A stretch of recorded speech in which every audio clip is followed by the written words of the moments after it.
얼마 전에 하정우 주연의 터널이라는 그런 영화를 봤는데 그걸 보면서 많은 생각을 했습니다. 영화는 딸의 생일날 생크림 케이크를 차에 싣고 집으로 돌아가던 한 아버지가 터널을 통과하기 전 터널이 무너져 내려 그 속에 갇히면서 시작이 됩니다.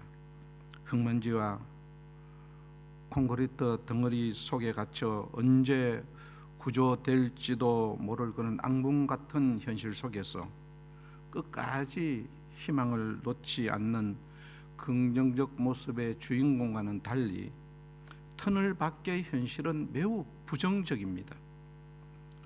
보여주기식 대응에 급급한 정부와 터널에 갇혀 있는 사람의 생존보다는 특종에 관심이 쏠려 있는 기자들, 그리고 한 사람의 생명보다 구출 과정에서 소비되는 돈에 더 민감한 그런 한국 기업의 단면을 풍자하면서 더 절망적으로 비춰집니다.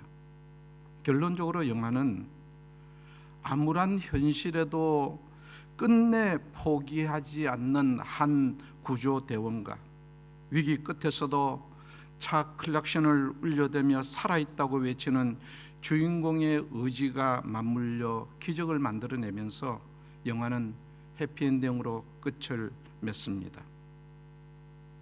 어쩌면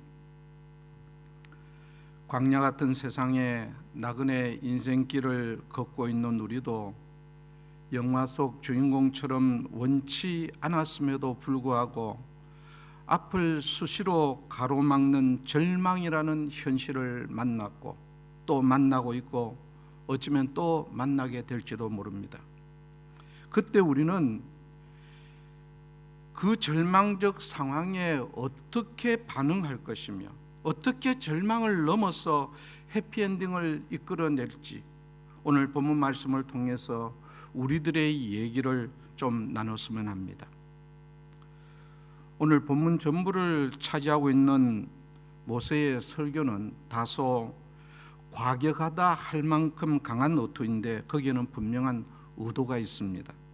출애굽 이후 약속의 땅 가나안으로의 이주 기간인 광야 생활은 수많은 문제들의 연속이었습니다. 그들이 지나온 광야는 곳곳에 수많은 위험과 죽음의 공포가 도사리고 있었고 먹을 물도 없었습니다. 어린아이들은 물론 짐승들도 물을 마시지 못해 쓰러지고 먹을 것이 없어 죽을 지경에 이르자 이스라엘 백성들은 이성을 잃고 모세를 돌로 치려고 하는 기막힌 상황까지 다다르게도 했습니다. 그것뿐입니까? 며칠에 한 번씩 천막을 쳤다 걷었다 하는 불안정한 생활에다가 만나와 메추라기만 계속 먹다 보니 신경이 날카로워져서 백성들 간의 분쟁도 끊이지 않았을 것입니다. 그 힘든 상황 속에서 크고 두려운 광야를 지나 아모리 족속의 산지기를 통과하고 난 다음에 겨우 가데스 바네아에 도착을 합니다. 그들이 도달한 가데스 바네아는 광야에서 산지로 발을 들여놓는 전환 지역이었고 오랜 방황의 자리에서 약속의 땅으로 들어가는 가장 중요한 길목이기도 합니다. 거기서 그들은 그 산지를 정탐하러 12명의 정탐꾼을 보냈는데 그만 그들의 보고에 기가 질리고 말았습니다. 신명기 1장 28절에 우리가 어디로 가랴 우리의 형제들이 우리를 낙심케 하여 말하기를 그 백성은 우리보다 장대하며 그 성읍은 크고 성곽은 하늘에 닿았으며 우리가 또 거기서 아낙 자손을 보았노라 하는도다. 그곳 거민들의 덩치를 보고 그들의 거대한 성읍을 본 이스라엘 백성들은 공포와 겁에 질려 두려움의 덫에 걸려버리고 말았습니다. 이제 약속의 땅에 올라가 싸워야 하는데 이스라엘 백성 어느 누구도 움직이려 하지 않는 것입니다. 눈앞에 벌어진 절망적인 현실 앞에 소망도 꿈도 비전도 다 포기하고 이스라엘 전체는 패닉 상태에 빠져버리고 만 것입니다. 심리학적으로 볼 때에 불안이나 두려움은 다 비슷한 뜻으로 사용되지만 마음의 반응은 전혀 다릅니다. 불안은 확인되지 않는 어떤 위협에 대한 반응이지만 두려움은 눈으로 확인한 위협에 대한 반응이기 때문에 더 위협적이라는 것입니다. 신명기 1장 27절을 제가 읽습니다. 장막 중에서 원망하여 이르기를 여호와께서 우리를 미워하심으로 아모리 족속의 손에 넘겨 멸하시려고 우리를 애굽 땅에서 인도하여 내셨도다. 이스라엘 백성들이 눈으로 보고 확인한 것에 대한 두려움은 더 크고 강해서 원망과 낙심에다 우리가 여기서 죽는가 보다는 두려움으로 앞으로 나가지도 뒤로 돌아서지도 못하고 결국은 아무것도 할 수 없을 정도로 힘을 다 잃고 말았던 것입니다. 이렇게 절망만 하고 서 있는 이스라엘 백성들을 향해서 모세는 오늘 본문에서 너희를 해방시키기 위해서 수많은 기적을 행하셨던 애굽의 하나님을 기억하고 수많은 위험으로부터 너희를 인도하셨던 광야의 하나님을 다시 생각하라고 강하게 말합니다. 지금 모세는 무너지고 있는 이스라엘을 향해서 강경한 부정형의 단어를 사용하면서 하나님을 다시 각인시키고 있는 것입니다. 너희들 정신 바짝 차려라. 너희를 해방시키기 위해 애굽에서 수많은 기적을 행하셨던 하나님을 기억하라. 그리고 수많은 절망들이 감추어져 있던 광야에서 너희들을 지키고 인도해 오신 하나님을 다시 생각하라고 말하고 있는 것입니다. 애굽에서는 모세와 바로의 전쟁으로 그저 구경꾼에 불과했던 이스라엘 백성이었다면 광야를 함께 지나왔던 이스라엘은 그들 모두가 목숨의 위험과 고통의 시간들을 함께 겪어왔습니다. 홍해에서의 절망과 수없는 전쟁, 그리고 마라의 쓴물과 신광야에서의 배고픔과 갈증, 항상 곁에서 죽음이 맴돌았을 만큼 고통스럽고 두려운 광야길을 끝없이 걸으면서 이스라엘은 매일매일을 수많은 공포 그리고 절망과 싸웠었지만 그 힘든 광야의 시간은 하나님으로부터 버림받았던 시간이 아니라 하나님의 인도와 보호하심을 경험했던 소중한 시간들이었습니다.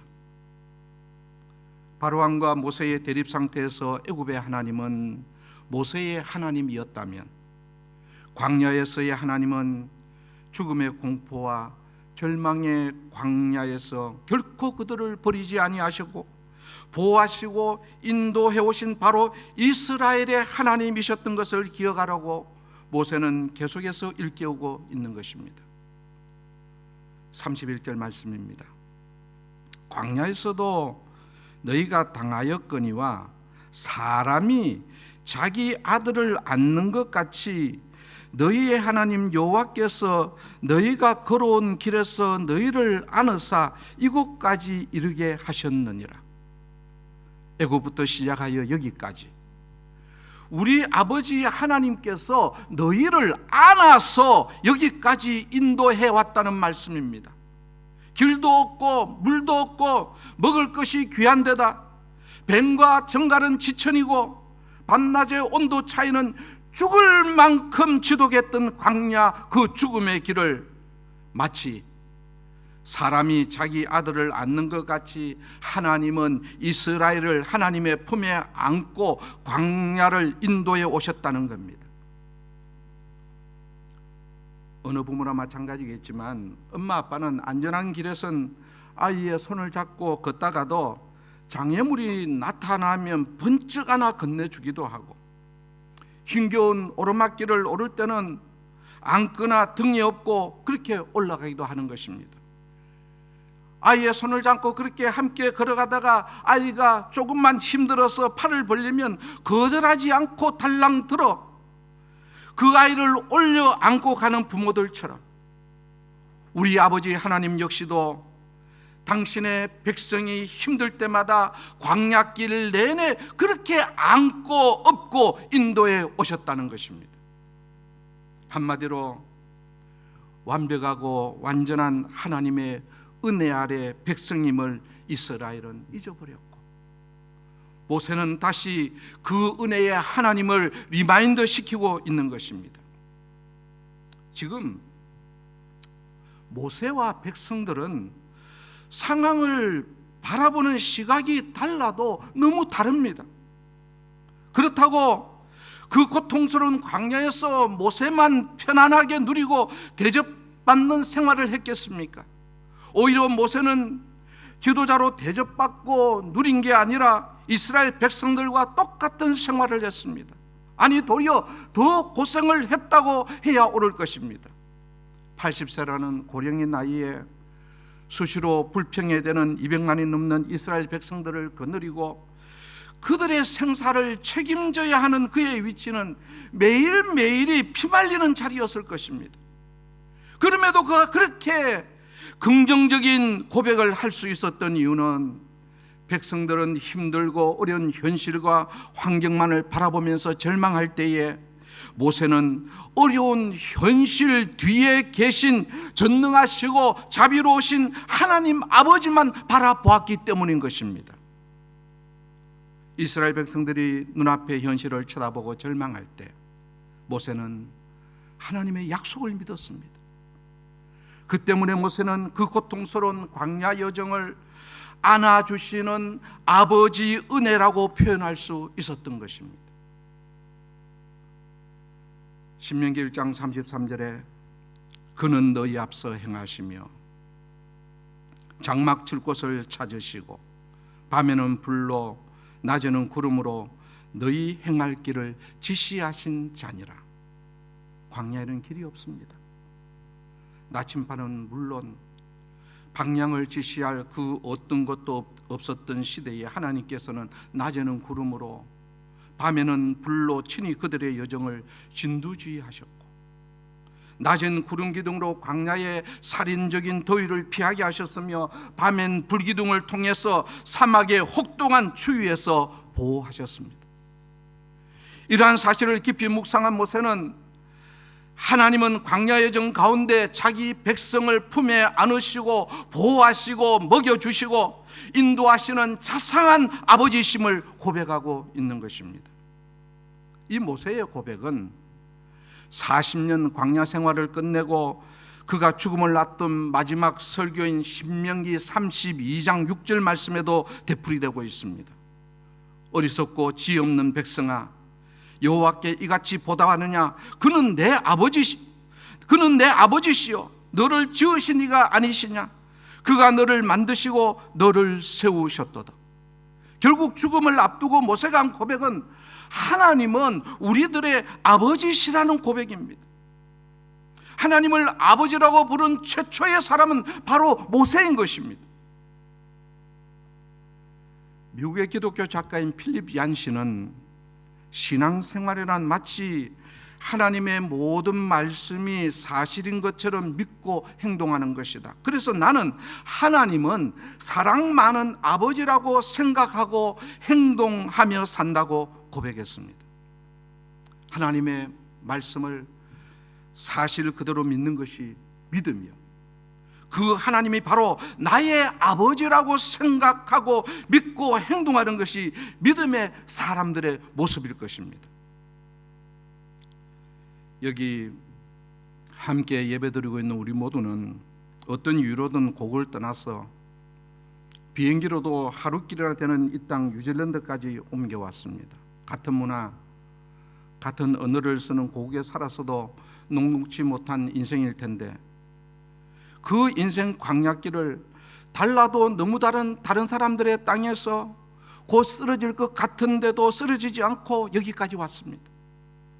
이것은 우리가 똑똑해서도 아니고 많이 가졌어도 아니고 세상 사람들이 말하는 것처럼 운이 좋아서도 아닐 것입니다.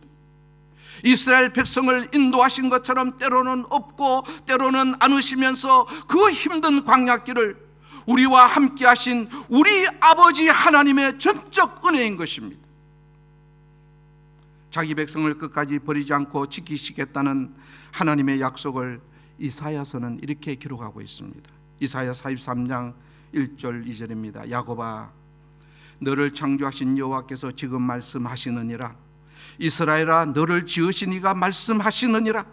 너는 두려워하지 말라. 내가 너를 구속하였고 내가 너를 지명하여 불렀나니 너는 내 것이라. 내가 물 가운데로 지날 때에 내가 너와 함께 할 것이라. 강을 건널 때에 물이 너를 침몰하지 못할 것이며 내가 불 가운데로 지나갈 때도 타지 아니할 것이요 불꽃이 너를 사르지도 못하리니. 물은 삶에서 만나는 여러 가지 문제들이며 강은 장애물 곧 걱정거리를 표현하는 것으로 그때도 그 걱정거리들이 너를 침몰시키지 못하게 지킬 것이며 불꽃은 심각한 시련을 말하는 것으로 그 어떤 심각한 시련도 너를 해치지 못하도록 너를 지키시겠다는 하나님의 확실한 약속인 것입니다. 왜 그렇습니까? 그 이유를 이사야 43장 4절에서는 이렇게 기록하고 있습니다. 너가 내 눈에 보배롭고 존귀하며, 이 구절을 공동 번역에서는 눈에 넣어도 아프지 않을 나의 귀염둥이, 나의 귀여운 자녀이기 때문이라고 기록하고 있는 것입니다. 우리가 여러 가지 문제들 앞에 노출되어 있어도 삶의 여러 가지 걱정거리들이 우리를 침몰시키려 하거나 어떤 심각한 시련들이 우리의 삶을 휘저 놓을 때라도 하나님은 우리를 안으시고 결코 혼자 버려두지 않으신다는 말씀인 것입니다. 이 약속이 언제까지 유효합니까? 오늘 본문 31절에 이렇게 말씀합니다. 너희 하나님 여호와께서 너희가 걸어 길에서 너희를 안으사 이곳까지 이르게 하셨느니라. 이곳까지 이르게 하신다는 이곳은 어디입니까? 이곳이 가리키는 가데스 바네아가 가진 의미는 하나님이 약속하신 젖과 꿀이 흐르는 땅, 축복의 땅 가나안을 가리키는 것으로, 결국 이곳까지라는 말씀은 가나안 땅, 약속의 땅에 들어가기 직전, 다시 말해서 우리가 천국에 들어가기 직전까지 우리를 안고 걸으신다는 하나님의 약속인 것입니다. 이 약속의 말씀은 이사야 46장 3절에서 다시 반복 강조되고 있습니다. 이사야 46장 3절 4절 우리 한 목소리로 같이 읽습니다. 시작.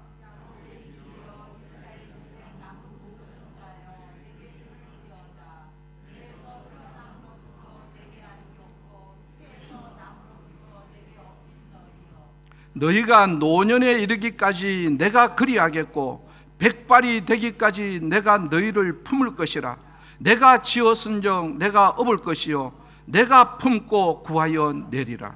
이 이상 그 누구에게서 우리를 이렇게 확실하게 책임지겠다는 말을 들을 수 있겠습니까?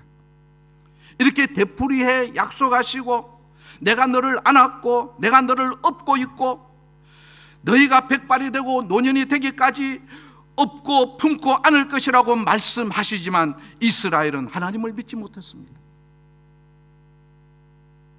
이것은 이스라엘의 나쁜 습성이요 악한 이 시대를 살아가는 우리들의 나쁜 습성이기도 한 것입니다. 그런 그들을 향해서 모세는 본문 32절에서 이렇게 책망합니다. 이 일에 너희가 너희 하나님 여호와를 믿지 아니하였도다. 이렇게 하나님을 믿지 않는 것을 혹자는 하나님의 일식현상이라고 그렇게 풀기도 합니다. 자연현상 가운데 가장 신기한 것 중에 하나가 일식이라는 것이 있는데, 이 일식현상은 태양이 잠깐 사라지는 상태를 말하는 것입니다.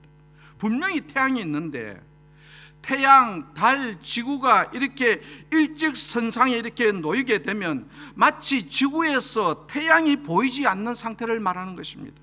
이것을 빗대서 저명한 유대인 철학자 마틴 부버는 하나님의 일식이라는 그의 책 가운데서 이 세상에서 하나님이 보이지 않는, 하나님이 계시지 않는 것처럼 그런 시대가 있다면서 유대인들이 나치에 의해서 대학살을 당하던 그런 홀로코스트 시대를 예로 들었습니다.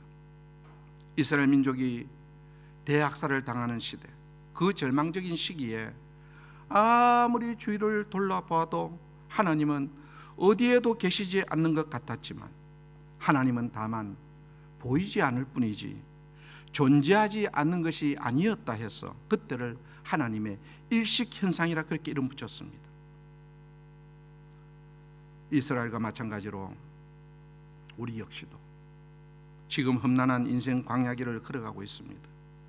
이 순간적 일식현상처럼 우리 인생길에도 잠깐 하나님이 안 보일 경우를 만나게 될지도 모릅니다. 평안할 때는 늘 곁에 계시던 주님이 고난이 오고 문제가 생겨서 절망할 때는 아무리 찾아도 보이지 않고 눈앞에 문제만 너무 커 보여서 마치 어디에도 하나님이 계시지 않는 것 같은 절망적인 상황 말입니다. 그러나 그때라도 하나님은 반드시 우리를 안고 가시는 우리 아버지시며 우리는 하나님의 소중한 자녀인 것을 잊지 말아야 하는 것입니다. 이것을 믿는 것이 바로 믿음입니다. 여기에 우리의 소망이 있고 우리가 절망하지 않는 이유인 것입니다. 잘은 모르지만 우리 대부분은 지금 이 자리에 있기까지 수많은 광풍 속에서 흔들거리고 비틀거리면서 더러는 힘든 상황 가운데서 가슴 졸이고 정말이지 혹시 일이 벌어지면 어떡하나 하는 두려움과 초조함 속에 살아온 경험들이 있을 것입니다.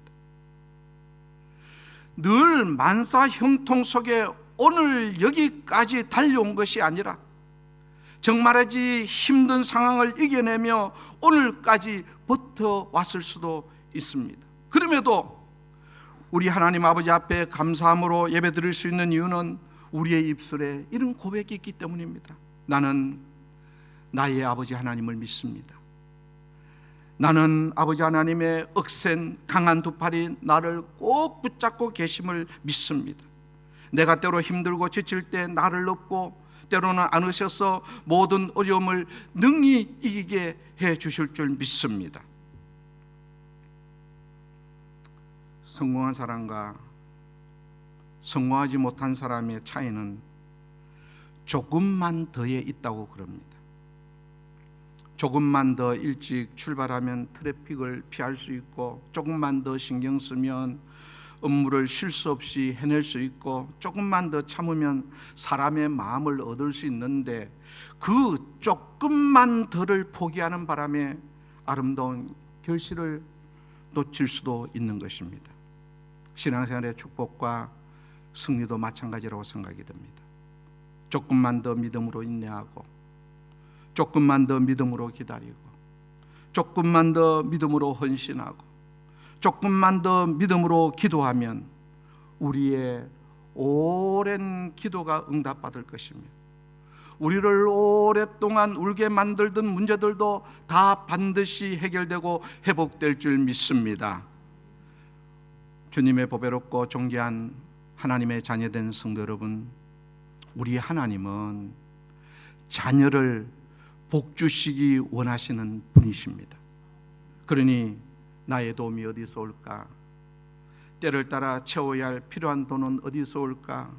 내 오랜 기도 제목들은 언제나 응답받을까 염려하지 마시기를 바랍니다. 내가 산을 향하여 눈을 들리라. 나의 도움이 어디서 올까? 나의 도움은 천지를 지으신 여호와에게서로다. 아멘. 안 그렇습니까, 여러분? 이 믿음만 꼭 붙잡고 살면 불확실한 우리 미래에도 우리 주님은 변함없이 우리들을 인도해 가실 것입니다. 이렇게 우리 아버지 되신 하나님을 전적 의지함으로 우리를 안고 인도하시는 하나님, 우리를 업고 보호해 가시는 하나님으로 말미암아 결국은 승리하시는 여러분들이 다 되시기를 주님의 이름으로 축복합니다.